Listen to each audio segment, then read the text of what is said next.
Jocadis iyalang muling ibotong konsihal. Tunay siya maasahan, kahit kailan ay lagi siyang nandyan. Si L.A. Jocadis, tunay na kaibigan, sinusulong niya ang kalinisan at hangad niya ang kaunlaran para sa mga mamamayan. Muli natin siyang ihalal para sa pagkakonsihal. Di kanya iiwan, lagi sasama sa lahat ng oras, ika'y dadamayan. Hey, L.A. Jocadis ay muling iboto sa konseho at iboto, pagkat siya ay subok na sa serbisyo.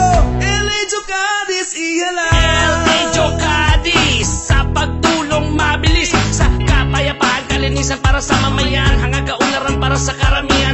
May paninindigan, subok sa karanasan, sagot sa mga nangangailangan, siya ang kasagutan. Huwag natin kakalimutan sa darating na halalan. L.A. Jocadis iyalang muling ibotong konsihal.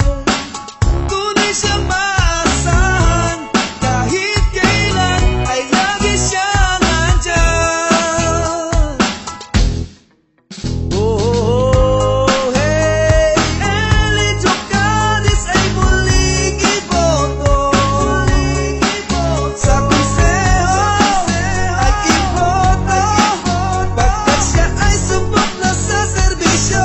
L.A. Jocadis iyalang Ang tanging hangarin, magtulong nga, sisikapin maabot ang kaunlaran. Kalinisan kaayusan, gusto ipatupad, subok na ang abilidad. Gagawin proyekto para sa bawat isa, tututukan ang kapakanan ng kababayan niya. L.A. Jocadis, laging tandaan, sa lungsod ng imo siya'y laging nandyan.